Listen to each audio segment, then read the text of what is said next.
My name is David, and I need to tell you something I should have realized 40 years ago. I built a company worth $200 million. I had the corner office, the private jet, the house on the beach. People called me a success story. Business magazines wrote about me. Young entrepreneurs wanted to know my secrets. But here's what nobody knew. While I was building that empire, I was destroying the only things that actually mattered. And by the time I figured it out, it was too late to fix most of it. I'm 76 years old now. My company's gone, sold it years ago. The money's still here, but honestly, I'd trade every penny of it to go back and do things differently. And no matter your age, if you're grinding away telling yourself just a few more years, I need you to hear this story because I was you. And I was wrong about everything. Let me take you back to 1978. I was 30 years old, newly married to Sarah, and I'd just started my own business. Everyone thought I was crazy, but I was determined to prove them wrong. The first 5 years were brutal. 80, 90-hour weeks. I missed dinners, birthdays, anniversaries. But Sarah understood, or at least that's what I told myself. She'd say, "It's okay, we're building our future." And I believed her. I genuinely believed that once we made it, everything would be better. We'd have time then. That's the lie I told myself for 20 years. In 1983, our daughter Emma was born. I was in a board meeting when Sarah went into labor. I got there eventually, but I missed the birth. I told myself I'd be there for all the important moments. Except I wasn't. I missed her first steps, her first day of school, her soccer games, her graduation. I have this memory that haunts me. Emma was about 7. She came into my office with a drawing she'd made of our family. She was so excited, but I was on a conference call. I held up one finger, just a minute. She stood there for maybe 30 seconds, then walked away. Years later, I found that drawing. She'd written at the bottom, "I love you, Daddy, even though you're always busy." She was 7 years old. By the time I found it, it was too late to fix it. By 1995, we'd made it. The company was worth $50 million. We moved into a mansion. We took a vacation to Hawaii, our first real vacation in 12 years. I thought, see, it was all worth it. But something had shifted. Sarah had built a life without me. She had her friends, her charity work. Emma was 13 and barely spoke to me. I'd become a stranger in my own home. I told myself it was just a phase. Once Emma went to college, we'd reconnect. That magic then I kept waiting for. In 2001, Emma went to college. Stanford. I was so proud. But when we dropped her off, she hugged Sarah for 5 minutes. She hugged me for 5 seconds. Mechanical, obligatory. That same year, Sarah asked for a divorce. 23 years of marriage, and she was done waiting. She'd been alone in our marriage for 2 decades. I'd been married to my company, not to her. I couldn't even argue. She was right. After the divorce, I threw myself in to work harder. The company grew to $200 million. I was on the cover of Forbes. People asked me how I did it. I never told them the truth, that I did it by sacrificing everything that mattered. In 2009, I had a heart attack. I was 61 years old. I was in my office, working late as always, when my chest started hurting. I drove myself to the hospital. There was nobody to call. Sarah had remarried. Emma lived in New York. My assistant found out the next day when I didn't show up for a meeting.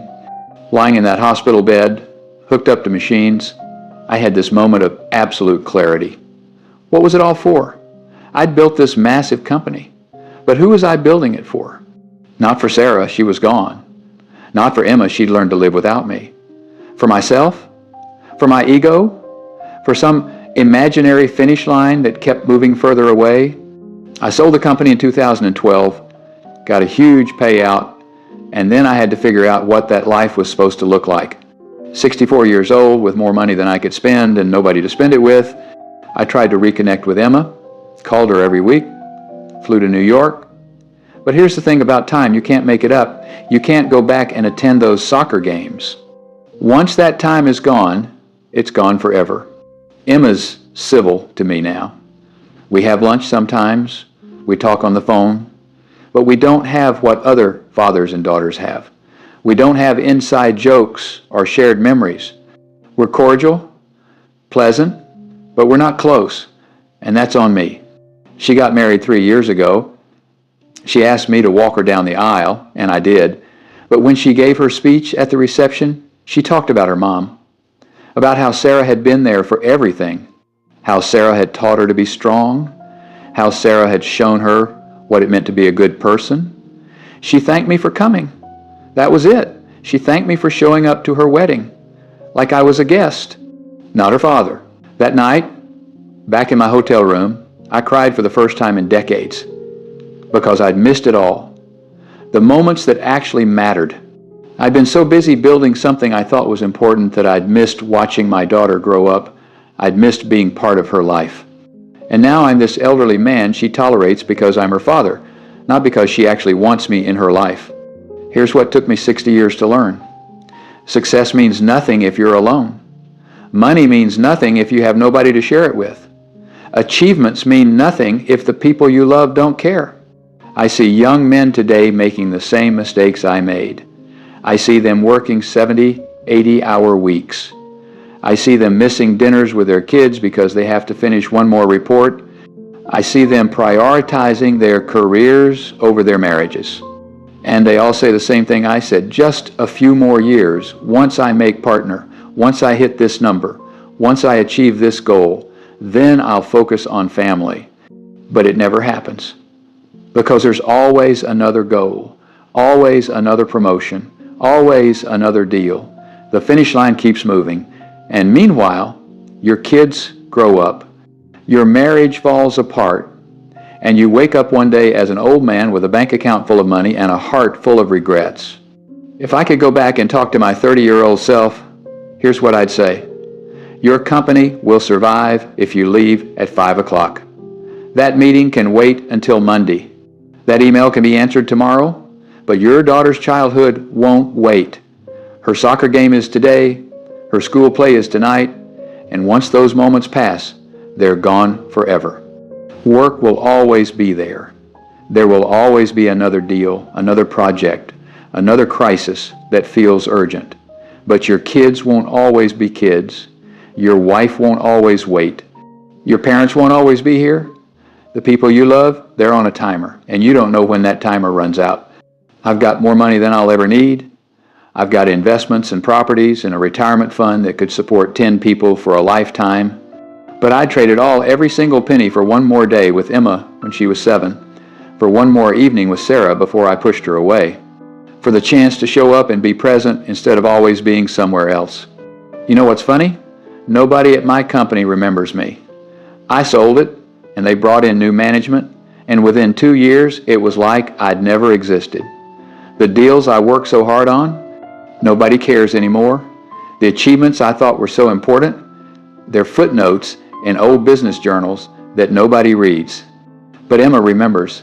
She remembers every time I wasn't there, every missed birthday, every broken promise, every time I chose work over her. Those memories, they're permanent. They shaped who she is, they defined our relationship, and I can't undo any of it.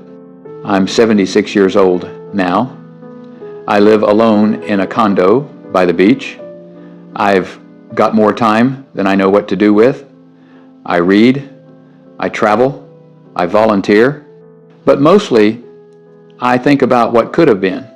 I think about the life I could have had if I just understood that success isn't measured in dollars or deals or square footage. Success is measured in relationships, in presence, in love. So if you're watching this and you're working late again tonight, I need you to stop. I need you to close your laptop. I need you to go home, be with your family, have dinner with your kids. Watch that show with your spouse. Be present. Be there. Because I promise you, 20 years from now, you won't remember what that report said. But you'll remember whether you were there for the moments that mattered. And if you're thinking, but I'm different, my situation is different, I'm building something important, I thought that too. Every man who makes this mistake thinks he's different. But we're not. We're all the same. We all think we have more time than we do. We all think family will wait. We all think we can make it up later. You can't. I learned this lesson 40 years too late. Learn it now. Go home. Be present. Choose your family. Because at the end of your life, nobody's going to care about your career accomplishments. But the people you love, they're going to care whether you were there. And if you're not careful, you'll end up like me. Rich, successful, accomplished, and completely alone. If this story makes you uncomfortable, good. It should. If it makes you want to change something, even better. Don't wait. Don't tell yourself you'll do it tomorrow or next year. Do it today. Do it now, because time doesn't care about your plans. Time just keeps moving. And one day you'll run out of it. Leave a comment and tell me what you're going to do differently. Hit that subscribe button if you want to hear more from someone who learned everything the hard way. Share this with anyone who needs to hear it. And then close your device and go be with the people who matter. Because, trust me, they matter more than anything else ever will.